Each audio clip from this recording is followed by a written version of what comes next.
Hi, this is Naomi with Sword and Steel, and today I will be reading through The Wrath of the Everchosen. There's only chaos in this, I'm pretty certain, but there's fluff behind the Ossiarch Bone Reapers and my man, Catacross, so I'm pretty excited.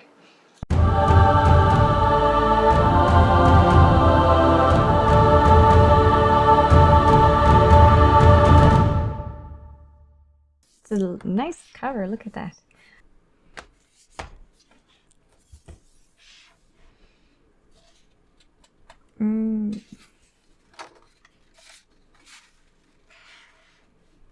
The formation of the Shaiish Nadir heralds the doom of mortal kind. Cities burn, armies are destroyed, and the living huddle in terror before the relentless march of ivory legions. Now is the hour for death to rise and claim its due. The arrogant kingdom of man, dwarden and elf, shall all submit to the will of Nagashazar, or be obliterated down to the last soul, for none can stand before the might of the Ossiarch Bone Reapers.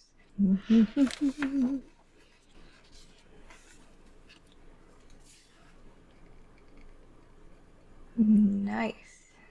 So, in here we're going to find the storyline, which is the domain of Archaon, Archaon the Everchosen, to free a god, long-haunted night, the Veiled Lady, a tide of sorcery, the undefeated one, Catacross triumphant, Mortarch Catacross, relentless conquest, Archaon's wrath, deathless glory, panoply of chaos, rules section, danger at every turn, realm of battle, region of war, the 8 points, roaming monsters, which I'm very interested about, wandering endless spells, siege warfare, battle plans. There are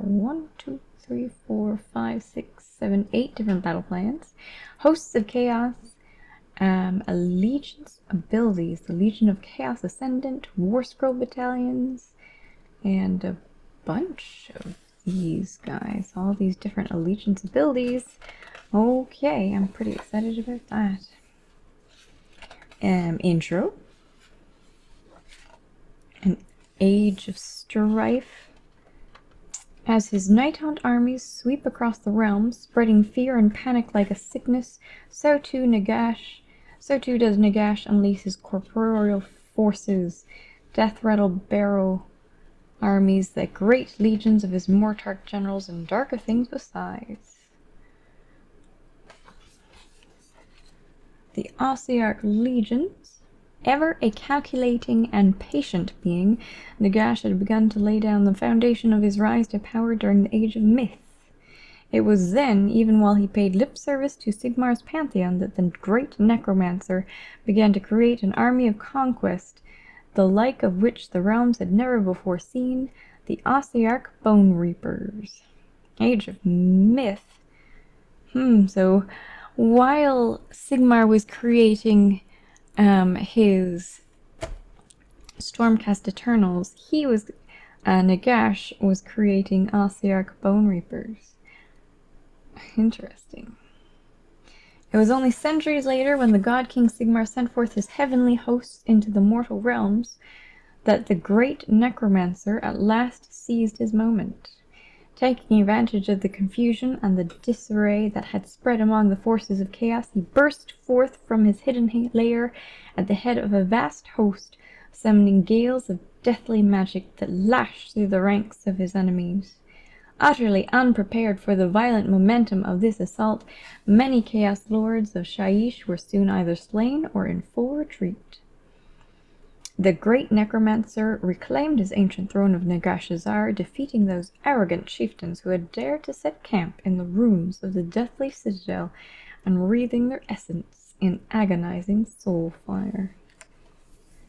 Catacross. No sooner had Catacross been restored to physical form and clad in his enchanted raiment of war than Nagash gave him command of the Ossiarch Bone Reapers. Catacross had been a prodigy of war even in his mortal life, a strategic genius born to lead. Oh, so exciting. Look at those guys. Look at that.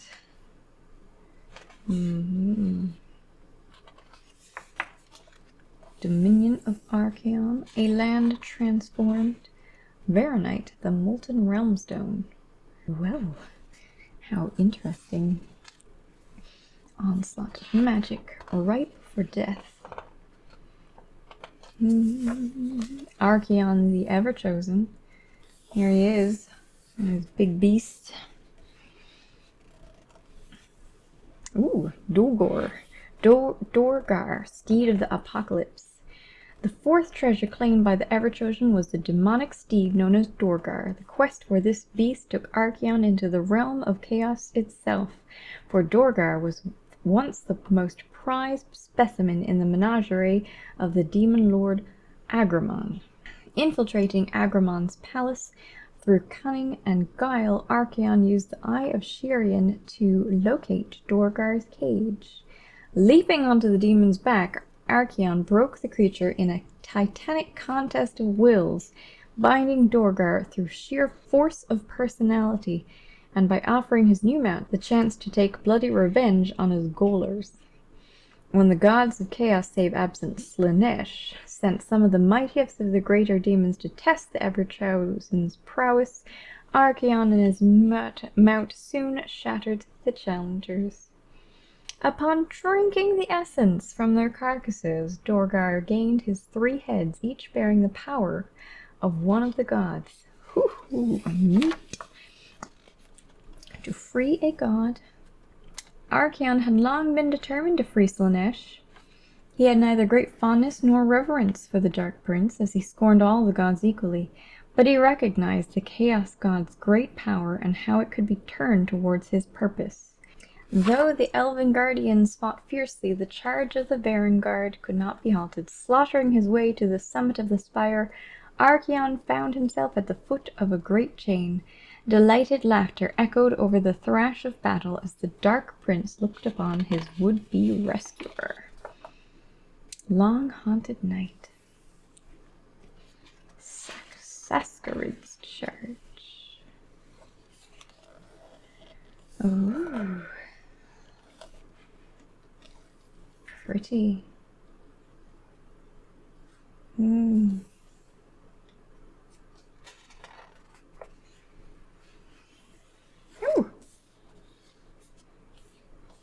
I recognize you guys. Slaves of Darkness versus Nighthaunt, I guess. The Veiled Lady. What's the Veiled Lady up to these days?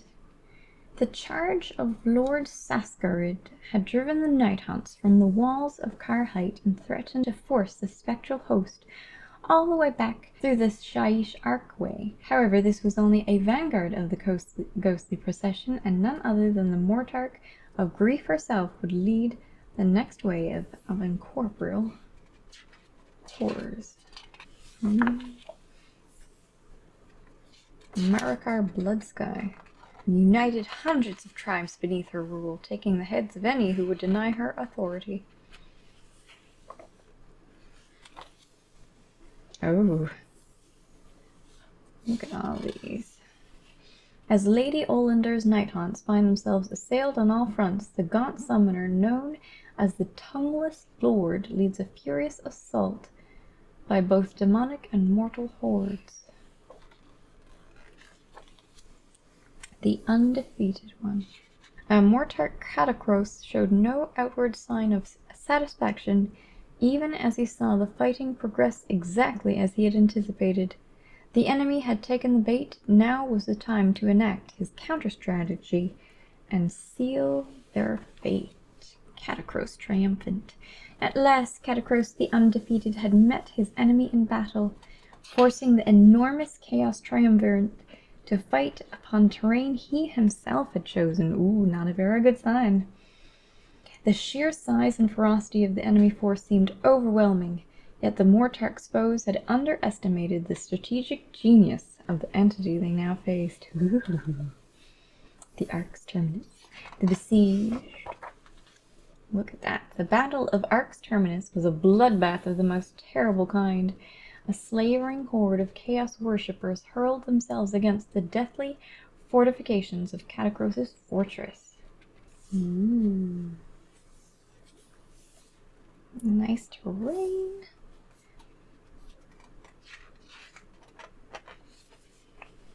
Khorne versus, hello, Mortar Catacross. Look at that picture.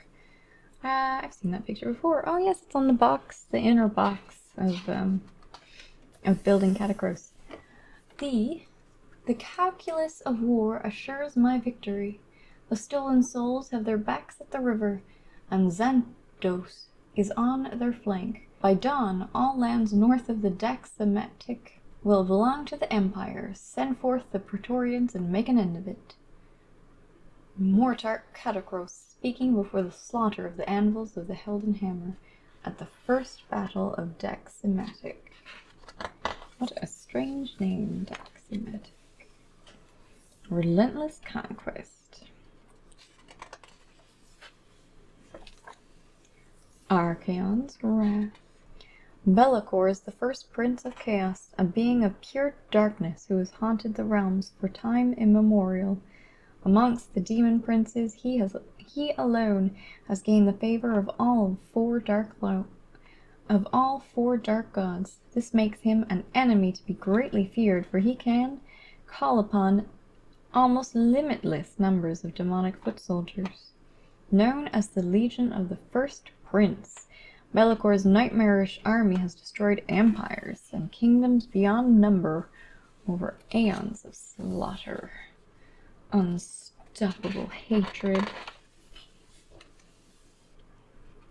Neat. Oh, I like how they painted this. Look at that. Look at that. That looks... I like that paint job. It's very good. I'll have to do that on something. Deathless glory.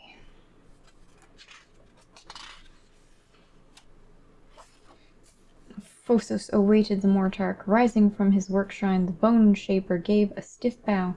Lord Martok, he rasped. I guess I should say, Lord Martok. He rasped. Much progress has been made. Catacross did not acknowledge the master crafter. Instead, he studied the statues that littered the chamber. Grand, imposing figures that were still being polished and refined by scores of hood and bone masons. Each of the sculptures bore the noble image of Catacross the Undefeated. I will have need of many forms, said Catacross. The first blow has been struck, but this war will not be won swiftly, nor without sacrifice. You will have all that you require, master, said Phosos.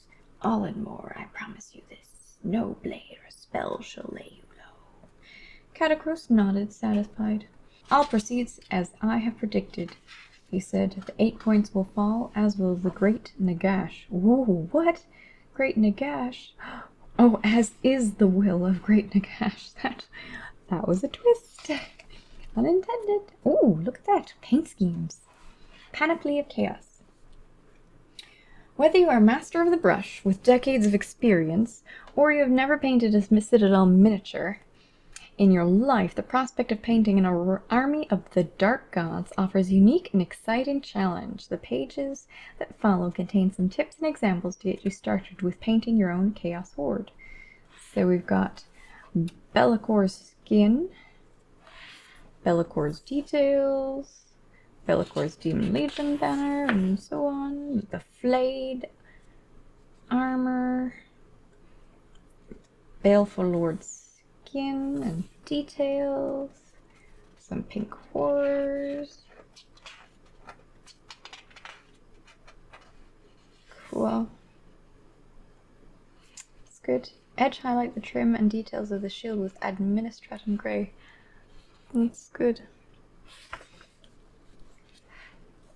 Skin and babos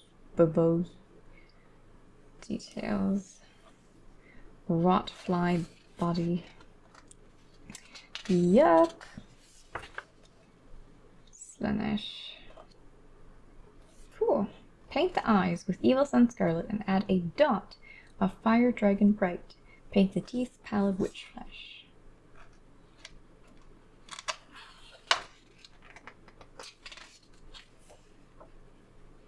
good. And how they painted the bone tithe nexus skeletons. Looks good. Very straightforward too. Apply a base coat. This is the bone tithe nexus bone. Apply a base coat of Morghast bone. Apply a 1-1 mix of Agrix, Earthshade, and Lamium medium. Add a few thin layers of Ashtabi bone to the raised areas, avoiding the recesses. And apply an edge highlight of White Scar. Does look good. Nice little barrel too. Apply a base coat of Rhinox hide. Dry brush with Mornfang brown. Dry brush with Balor brown. Metal binding the base coat with Lead Belcher. Shade with non-oil. Highlight with Runefang steel. It's good, simple looking. Great little barrel. Rules section. Finally, you will find new allegiance abilities for the varied fighting forces under the Everchosen's command, from dark demonic hosts to blood-crazed, blood-bound hordes. That's what I'm going for, blood-crazed, blood-bound hordes, and twisted worshippers of the Dark Prince Slaanesh. Realm of Battle. Region of War, the 8 points. The following rules can be used for battles fought in the island subrealm of the 8 points.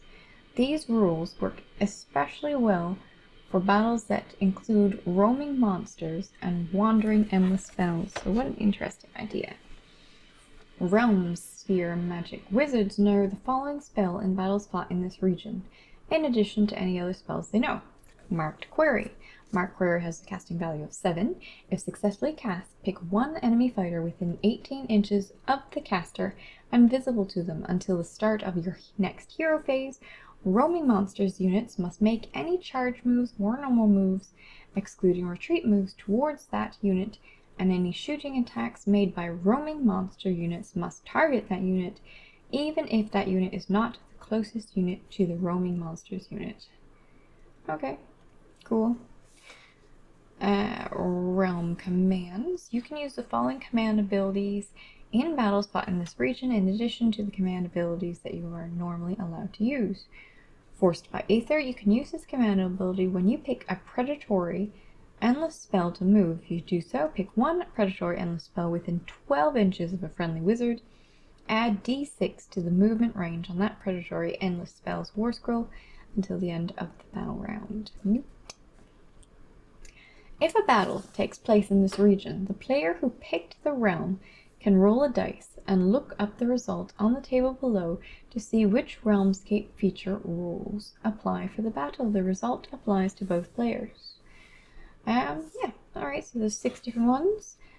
What if we roll a 1? This Realmscape feature has no effect on the battle. Okay. Furious Bloodstorm, subtract 1 from casting rolls. In addition, you can reroll rune rolls of 1 for attacks made with melee weapons by units that make a charge move in the same turn. Interesting. Drifting Choke Spores, units cannot fly. Well, just that's it. Units cannot fly. In addition, subtract 1 from hit rolls for attacks made with missile weapons. Okay. Units cannot fly. So I'm going to choose this when I'm facing against Caradron Overlords. Aha! Yes!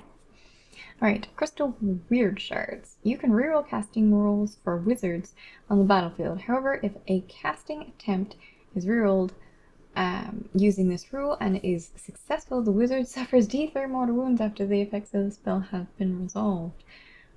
Neat. You can reroll, so get to choose. Exultant Melody. Units can run and still charge later in the same turn. However, any units that run and charge in the same turn suffer D3 mortal wounds at the end of this charge phase. Okay, yeah, this is definitely, going towards absolutely benefiting Chaos armies. I mean, they don't mind taking wounds, blood for the blood god on all that. And running and charging, yeah, I'll take some more wounds, blood for the blood god for doing that. The Great Game. At the start of each battle round, before determining which player has the first turn, the players roll off. The winner decides which one of the following Realmscape features will be used for that battle round: Furious Bloodstorm, Drifting Choking Spores, Crystal Weirds, or Exalted Memory. So all of the above. If you get a 6, you get to choose whichever one you want. Except, of course, number 1, there being no effect. Roaming Monsters. If the players agree beforehand, the following rules for roaming monsters can be used in a Warhammer Age of Sigmar battle. This seems like a pretty cute way to play, I've got to say.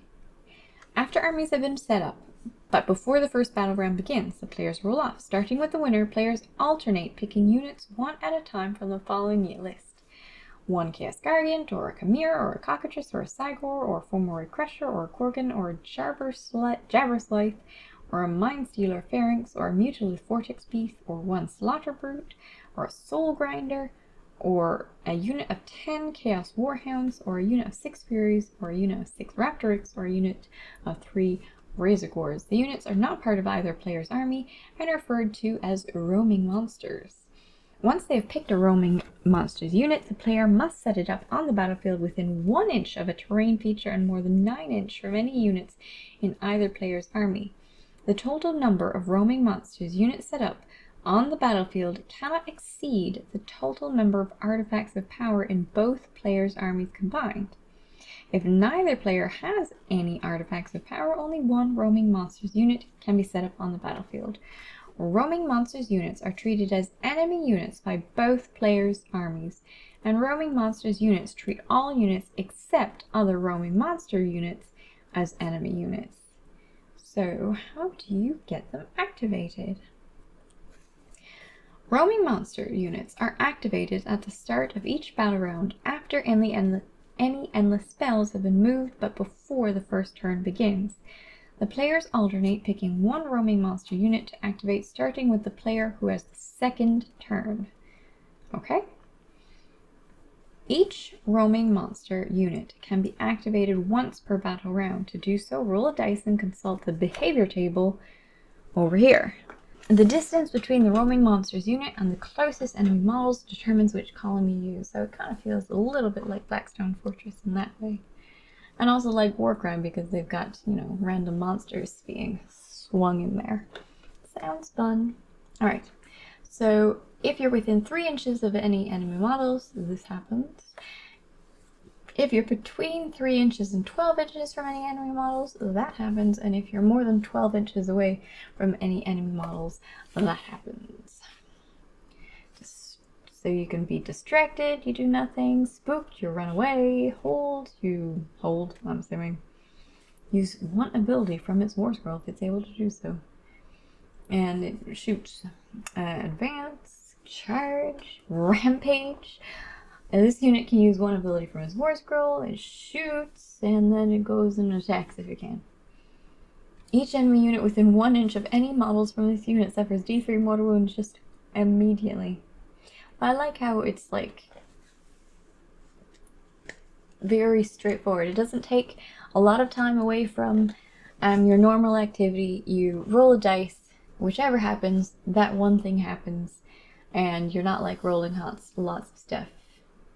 You just attack, which is quite handy. Wandering endless spells.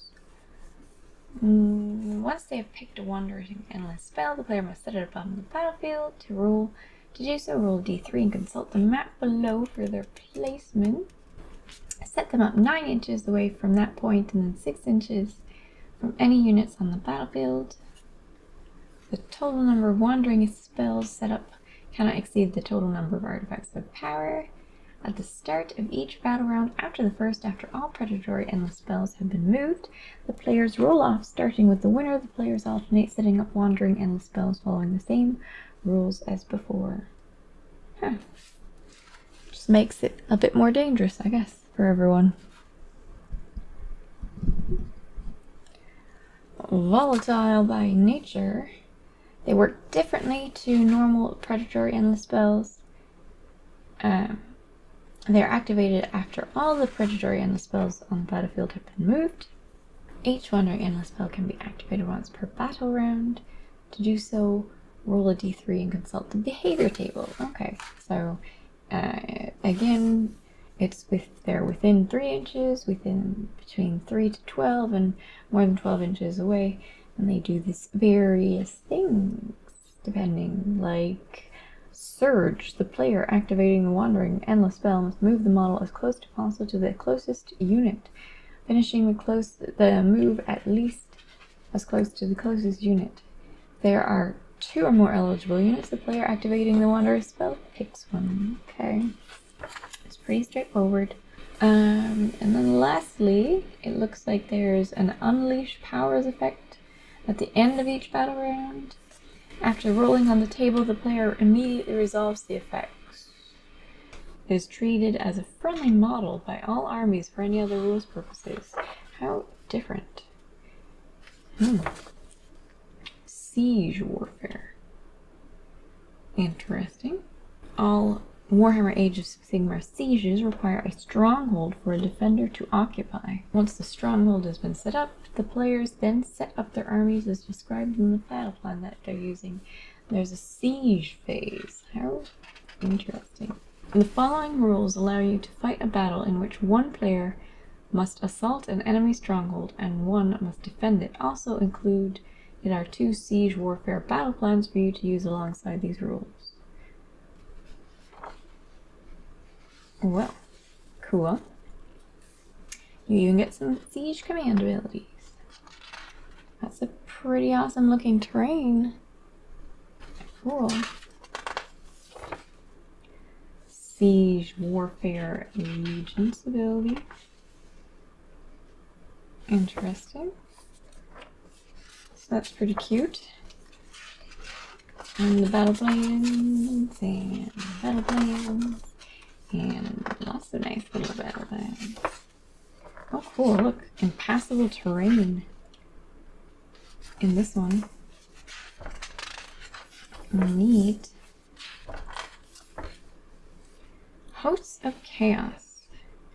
On the following pages, you will find an array of special rules that will allow you to bring these lethal hosts to life upon the tabletop. Allegiance abilities for the Legion of Chaos Ascendant provide everything you need to field a vast demonic army united under the banners of all 4 Chaos Gods, including artifacts of power, spell lores, and battle traits. Additionally, a number of War Scroll battalions allow you to organize your force into deadly formations of demonic champions, each with their own powerful abilities. Well, cool. Also provided are rules and abilities for no fewer than 13 Chaos Hosts. These represent a variety of forces sworn to the Dark Gods, such as the Elite Knights of the Empty Throne, a united force composed of Archaon's deadly Vanguard champions. All these rules have been balanced and designed for use in your Age of Sigmar matched play games, so take to the battlefield and dominate your opponents in the name of the Dark Gods. This section features 2 new sets of allegiance abilities for players fielding themed chaos armies around the Battle of the Varanspire. The Legion of Chaos Ascendant and the Knights of the Empty Throne. We've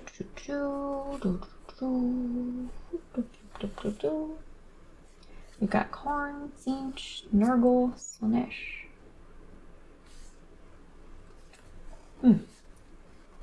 This section includes the new allegiance abilities available to a Chaos army on the battlefield. When you choose a Chaos army, you must assign which Chaos faction your army will belong to. You can then give it a Host of Chaos keyword from the following list. For example, if you have chosen Khorne allegiance for your army, which is what I would be doing, you can give it the Baleful Lords keyword. All Khorne units in your army gain that keyword, and you can use the allegiance abilities listed for that host of chaos on the page indicated, in addition to the allegiance abilities they have for being from a Khorne army. So I've got Flayed Baleful Lords. Tzeentch has 2, Nurgle has 3. If you have chosen the Slaanesh allegiance for your army, you can give a God Seeker's host, a Pretender's host, or an Invader host army. the applicable keyword below. Luridhade Invaders host, Faultless Blades Pretenders host, Scarlet Cavalcade, Godseekers host. Yeah. Legion of Chaos Ascendant. Legion of the First Prince. If a model already has a Host of Chaos keyword on its war scroll, it cannot gain another one. Yeah. Alright, what do we have? When you are choosing a Chaos army, you can decide if it is a Legion of Chaos Ascendant army and has a Legion of Chaos Ascendant allegiance instead of another allegiance. If you do so, all units in your army gain the Chaos Ascendant keyword. A Legion of Chaos Ascendant army can only include units that have the Chaos Demon keyword. Okay, Chaos Demons. Battle traits. You can roll a dice each time you allocate a wound or a mortal wound to a friendly Chaos Ascendant Demon unit. On a 6+, that wound or mortal wound is negated. Nice. At the end of your movement phase, you can pick one friendly Chaos Ascendant Demon hero that is on the battlefield and roll 3d6. On a 10+, you can summon one of the following units to the battlefield and add it to your army. The unit that you can summon is determined by the hero's keyword. For example, Khorne hero gets 10 blood letters. It's the end of your movement phase each time. And it's a 3d6 to get a 10+. That's not bad. You get 10 blood letters. A Nurgle hero would get 10 plague bearers, a Slaanesh hero would get 10 demonettes, and a Tzeentch hero would get 10 horrors of Tzeentch. The summon unit must be set up wholly within 12 inches of that Chaos Ascendant Demon hero and more than 9 inches from any enemy unit, so you'd have to definitely choose your demon wisely, or set up your demon wisely for that. If the unmodified roll included any doubles, that Chaos Demon hero suffers one mortal wound. If the unmodified roll was a triple, that Chaos Demon hero suffers D3 mortal wounds instead. Cool. Not so bad. Let's see. Command trait, Signs of the Ruinous Powers, for Chaos Ascendant Demon Hero Generals only. 3 different ones. First one is Primordial Commander. If you pick this general to summon a sect of demons from the Unyielding Legions battle trait, add 1 to the roll. Ruinous Aura. Add 1 to rolls for the Infernal Realm Walkers battle trait, made for friendly Chaos Ascendant Demons units wholly within 8 inches of this general. And Infernal Charge. You can reroll charge rolls made for friendly Chaos Ascendant Demon units wholly within 12 inches of this general. Oh, I like that one. I like rerolling charge rolls. Artifacts of Power for Demon Heroes only. Pick one. Fourfold Blade. Pick one of the bearer's melee weapons. If the unmodified hit roll for an attack made with that weapon is 5+, the attack inflicts D3 mortal wounds on the target and the attack sequence ends. Cool. Armor of the Pact. You can reroll save rolls for attacks made with melee weapons that target the bearer. A Saint Skin Banner. Subtract 1 from the bravery characteristic of enemy units while they're within 9 inches of bearer. I like that one.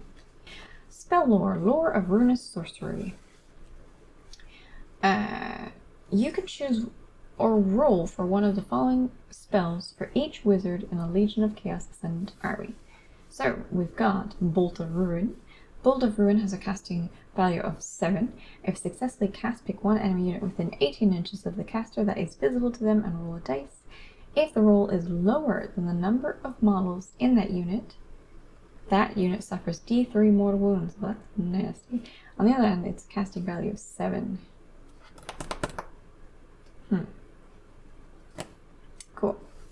Echo of Hatred. Echo of Hatred has a casting value of 7. If successfully cast, pick one friendly Chaos Ascendant Demon unit wholly within 12 inches of the caster invisible to them until the end of the battle round. If a model from that unit is slain by an attack made with a melee weapon, that model can fight before it is removed from play. Well, that's neat.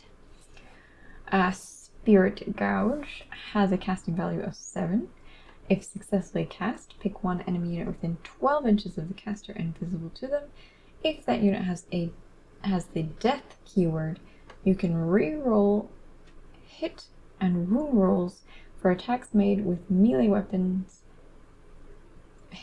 You can re-roll hit and wound rolls for attacks made with melee weapons by friendly chaos demon units that target the unit until your next hero phase. Well, that I guess makes sense for this book. They do not like death right now. Cool. And we've got battalions. See, it includes 2 to 3 demon heroes and 8 bloodletter units. Allows you to reroll charge rolls for friendly units from this battalion for 160 points. 2 to 3 demon heroes and 7 plague bearer units. If the unmodified hit roll for an attack made with a melee weapon by a friendly unit from this battalion is 6, add 1 to the damage inflicted by that attack. That's nasty. Host of the Arcane. 2 to 3 demon heroes, 9 horrors of Tzeentch units, add 1 to casting, unbinding, and dispelling rolls for friendly chaos ascendant demon wizards from this battalion while they are wholly within 9 inches of 2 or more friendly units from the same battalion. And since well, that should be pretty straightforward to do with 9 horrors of Tzeentch units around. Hearst of the Depraved, 2 to 3 demon heroes, and 6 demonettes units.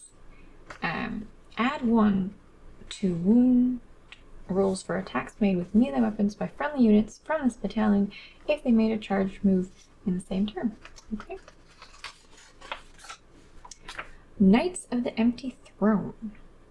When you choose a Slaves to Darkness army, you can decide if it is a Knights of the Empty Throne army and has the Knights of the Empty Throne allegiance instead of another allegiance. If you do so, all units in your army gain Knights of the Empty Throne keyword. If you have given your army Knights of the Empty Throne keyword, friendly Knights of the Empty Throne Vanguard units gain the hero keyword if Archaon is not part of your army. A Knight of the Empty Throne Vanguard unit with a hero keyword can only have the command traits or artifact powers listed opposite. The Lookout Sir rule does not apply to the heroes. Okay. Unmatched Conquerors, you can use this command ability at the end of your charge phase. If you do so, pick one enemy unit that controls an objective and is within 12 inches of a friendly hero. Roll a number of dice equal to the number of models in that unit for each 3+ until the end of the battle round. The number of models in that unit that are counted when determining control of that objective is reduced by 1. The same unit cannot be affected by this command ability more than once per turn. Well, that's kind of cute. For each 3+, and one of the models isn't counted. Well, other than, I guess, Ogre Ma tribes doesn't count multiple units. Anyway, reduced by 1. Alright. Failure is not an option. You can use this command ability when a friendly Knight of the Empty Throne Vanguard unit is destroyed. If you do, roll a dice on a 5+. A new Knight of the Empty Throne Vanguard unit of 3 models is headed to your army. Set up the new unit wholly within 6 inches of the battlefield edges and more than 9 inches from any enemy units. You cannot use this command ability more than once per phase. Every time one is destroyed on a 5+, a new one of 3 models comes back. But you can only do it once per phase. Neat. Command traits for Overlords of Chaos. Only the Vanguard.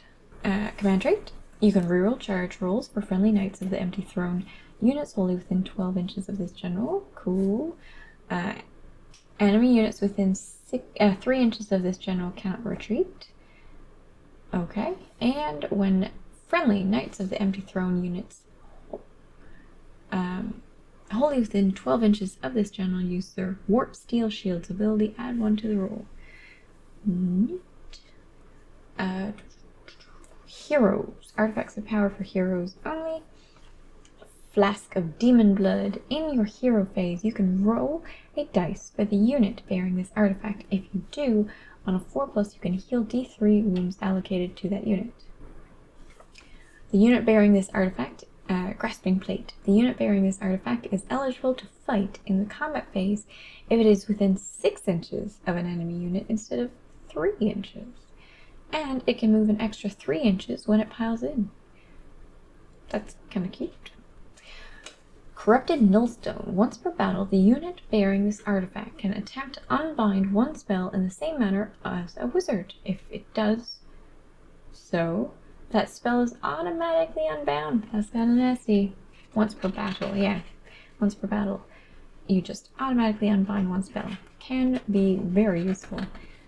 The Flayed. The Flayed are a warrior tribe of deranged killers who exult in the ruination of their enemies and the taking of trophies from their mutilated remains. When they enter battle, their bone armor, crafted from the skeletons of those they butchered, soon becomes drenched in crimson gore. And these are the 2 Khorne ones. So, are these good enough to take the place, I wonder? Let's find out. Bloodwoken Runes. At the end of the combat phase, if any heroes or monsters were slain by attacks made by a friendly flayed mortal unit in that phase, you can add 1 to save rolls for attacks that target that unit for the rest of the battle. A unit cannot benefit from this ability more than once per battle. Nice, but... Raspeaker. You can use this command ability at the start of the combat phase. If you do so, pick 1 friendly flayed mortal unit wholly within 12 inches of a friendly flayed mortal hero with this command ability. Add 1 to hit rolls for attacks made with melee weapons by that unit if it made a charge move in the same turn. Okay, that's nice. Vessel of a flayed general must have this command trait. You can reroll prayer rolls of 1 for friendly flayed priests wholly within 8 inches of this general. Well, I do like using priests. I generally have 2 priests around. Prayer rolls. You can reroll prayer rolls with 1. So, on a 2 to 3 it fails. Well, possibly. Seems nice. The Slaughter. The first flayed hero to receive an artifact of power must be given the Slaughter Helm. The Slaughter Helm adds 2 to charge rolls for the bearer. Well, okay. Contemplate it, but I'm not sure. I do like my pilgrims. Unbound Slaughter. Friendly Baleful Lords, Bloodthirsters, can run and still charge in the same turn. Well, I do like that. In addition, if you are fighting a pitched battle, you can include 1 additional behemoth in your army as long as every behemoth in your army is Bloodthirster. Neat. Frenzied Annihilator. You can use this command ability in the combat phase. If you do, pick 1 friendly Baleful Lord's Bloodthirster. Until the end of that phase, when you look up the value on that model's damage table, that model is treated as having suffered no wounds. Baleful Lord's General must have this command trait, Thirst for Carnage. Add 1 to charge rolls for friendly Baleful Lord's Bloodthirsters while Bloodthirsters within 8 inches of this general. Bloodthirsters. Artifact of Power. The first Baleful Lord's hero to receive an artifact power must be given the Black Brass Crown, which says add 1 to save rolls for attacks that target the bearer, which is nice. Friendly Baleful Lord Bloodthirsters can run and still charge in the same turn. That is the big thing for me. And then you add 1 charge rolls.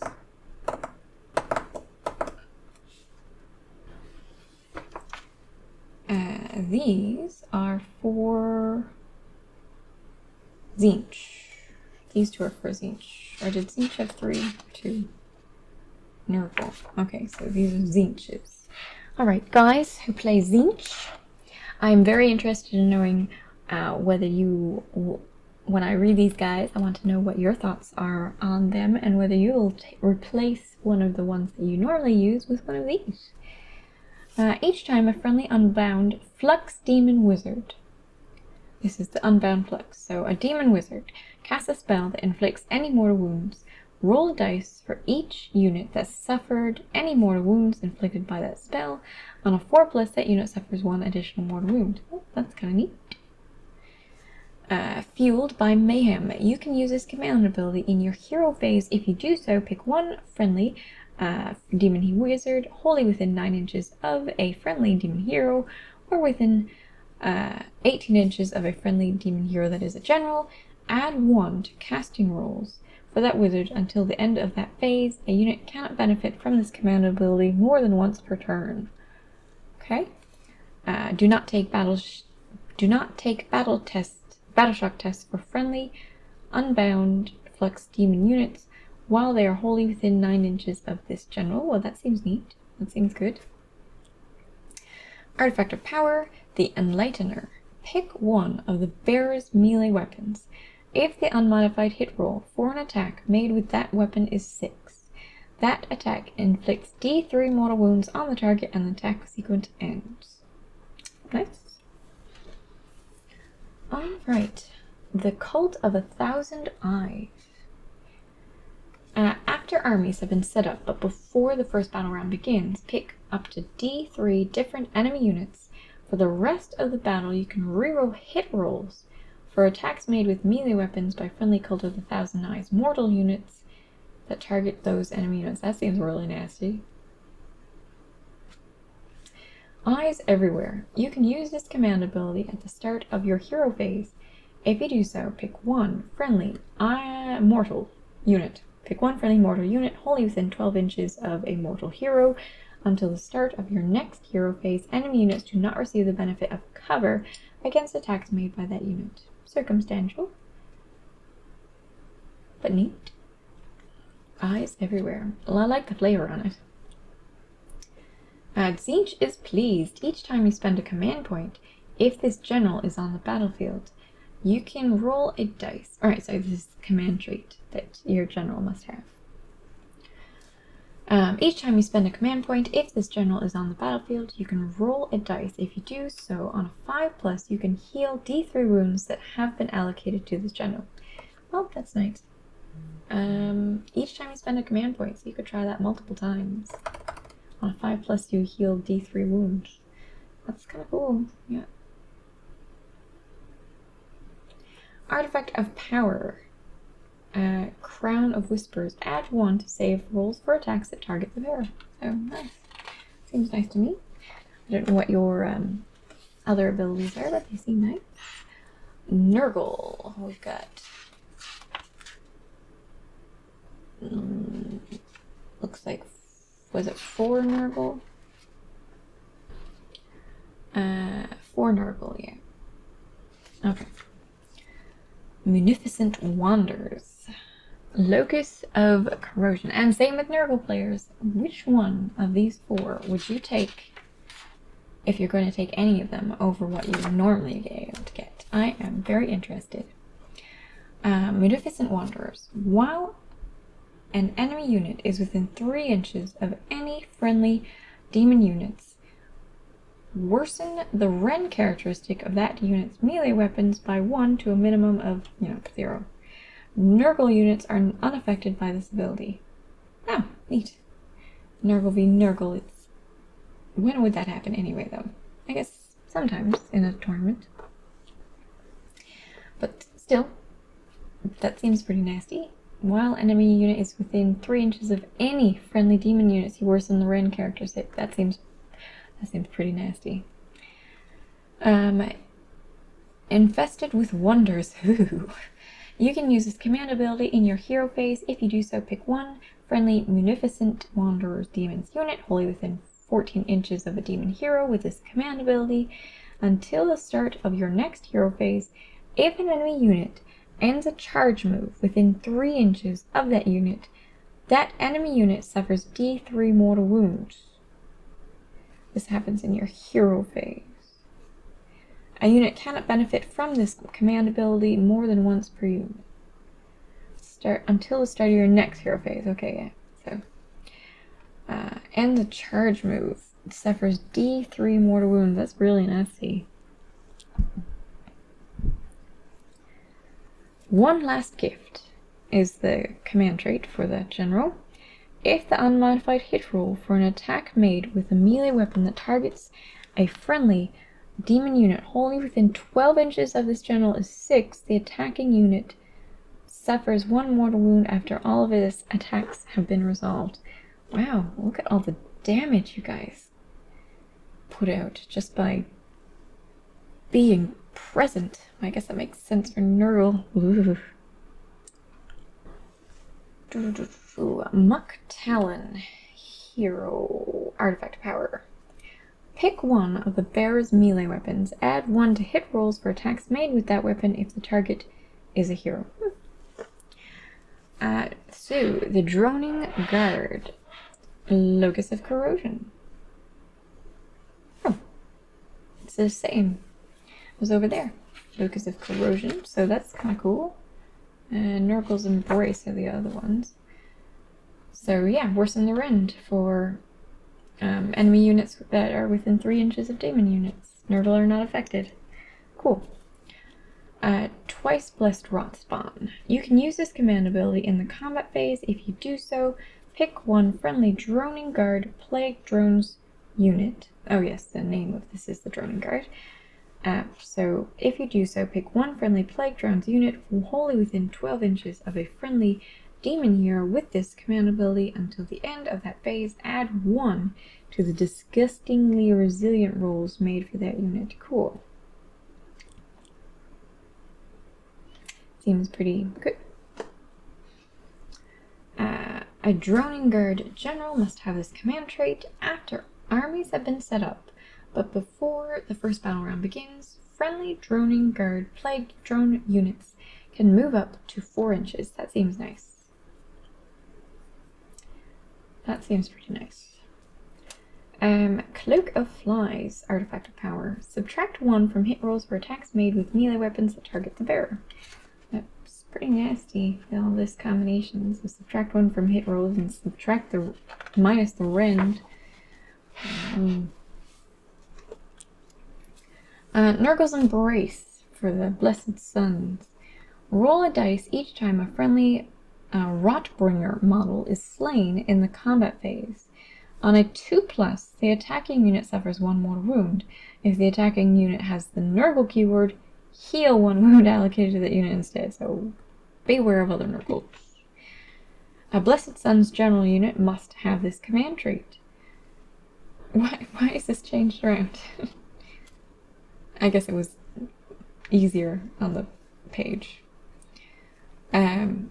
Once per turn, you can use the at the double command ability on a friendly Blessed Sun Rotbringer unit within 12 inches of this general without spending any command points. Cool, nice.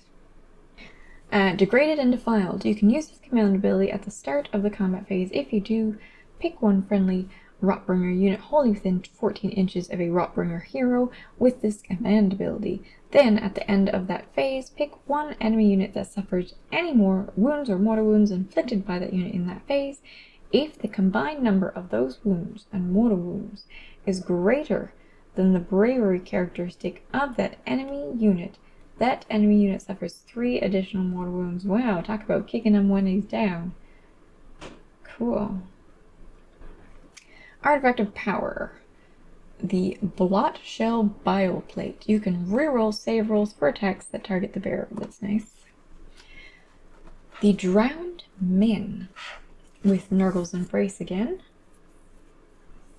If a Rotbringer is slain in the combat phase on a 2+, the attacking unit suffers 1 mortal wound. Or heal a wound if their Nurgle. Command trait. The Bloated Raider. You can reroll charge rolls for friendly Puscoil Lightlords units wholly within 14 inches of this general. 14 inches and reroll instead of reroll. 14 inches and reroll seems pretty nasty. Kneel before the plague. You can use this command ability at the start of the combat phase. If you do so, pick one friendly drowned men Puscoil Lightlords unit wholly within 12 inches of a friendly Rotbringer hero. Until your next hero phase, if the unmodified wound roll for an attack made with that unit's blighted weapons is 6, improve the red characteristic for the attack by 1. Neat. The artifact of power is Rot Kraken Hide. Add 1 to the bear's wound characteristic. Cool. 1 more health. These are Slaanesh. Invader's hosts get the lurid gaze. Pretender's hosts get the faultless blades, and Godseeker's hosts get the Scarlet Cavalcade. Okay. After setup is complete, but before the first battle round begins, you can remove D3 friendly lurid haze invader host units from the battlefield and say that they are set up in ambush as reserve units. Any setup restrictions in the battlebound being used still apply. If you do so at the end of your first movement phase, you must set up those friendly lurid haze invader host units on the battlefield wholly within 6 inches of the battlefield edge and more than 9 inches from any enemy units. That could be quite the advantage. Cool. Seems really nice. Feverish Anticipation. You can reroll. Oh right, the command trait is in front again, so this is command trait. You can reroll run rolls for friendly lurid haze invader host units that are wholly within 12 inches of this general when the run roll is made. Cool, run rolls. The command ability is, you can use this once per turn in the combat phase. If you do so, pick one friendly lurid haze invader's host unit wholly within 12 inches of the hero with this command ability until the end of that phase. Add 1 to save rolls for attacks that target that unit, and you can't use this ability to benefit the same unit more than once per turn. The artifact of power is Oil of Exaltation. Add 1 to the wounds characteristic of the bearer. Okay.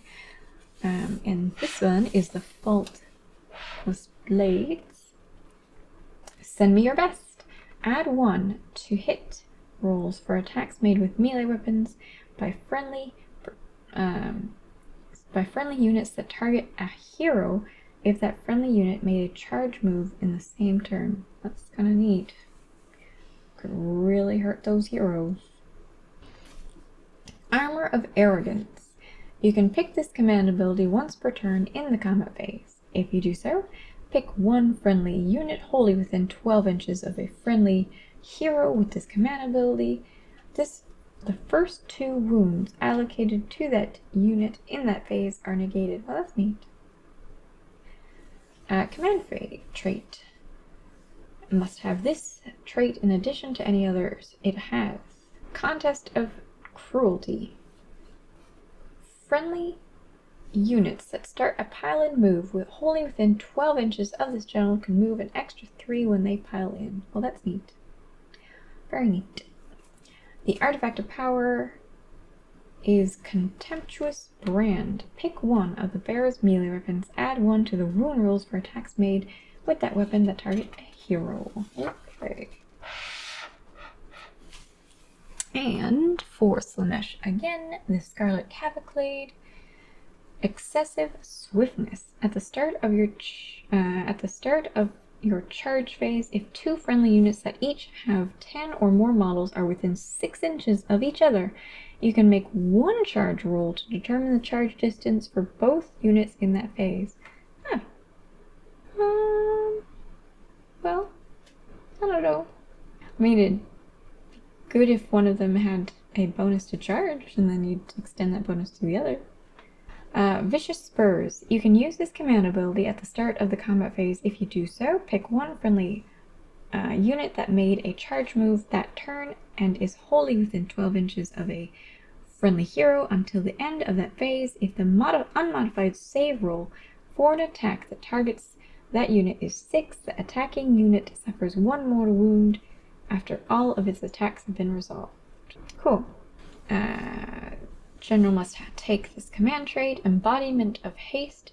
You can reroll battle shock tests for friendly units wholly within 12 inches of this general. Nice. Gonna have lots of demonettes, so that's nice.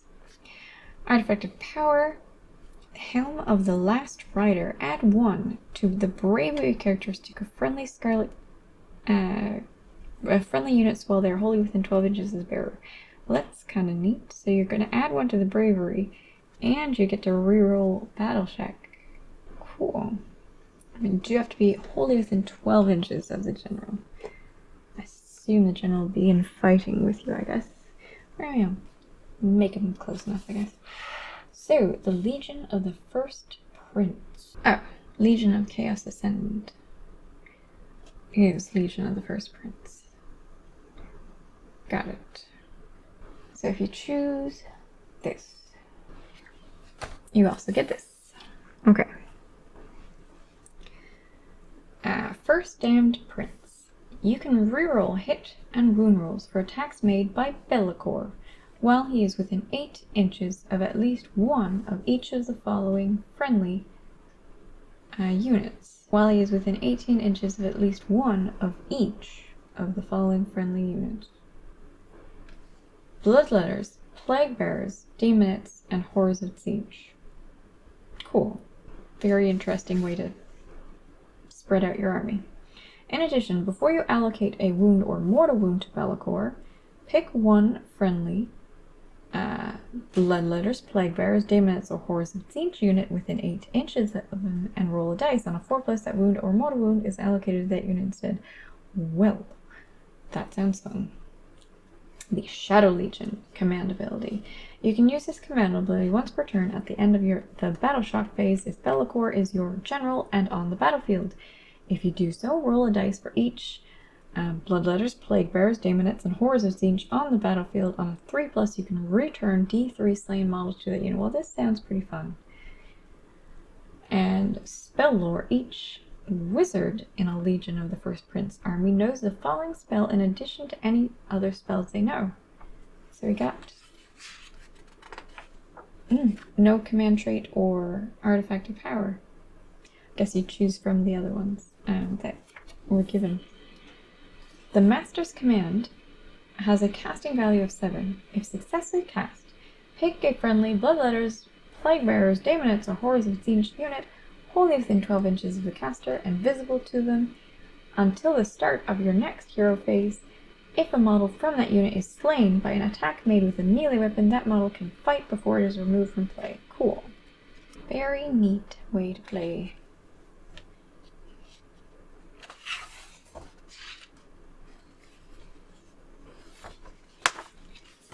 Oh!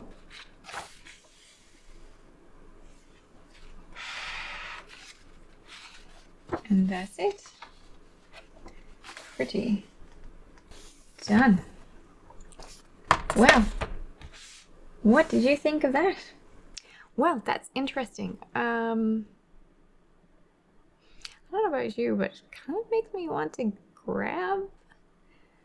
try out a full chaos with Bellicor and the 4 different types of units. Oh, I definitely do not need to get more models to play with. Definitely do not need to do that. Well, what did you think about it? What armies are you playing? If you haven't chosen an army yet and we're using this book to make decisions, what have you decided on? I am interested and want to know in the comments below. Like and subscribe if you enjoyed the video, and I'll catch you later. Bye!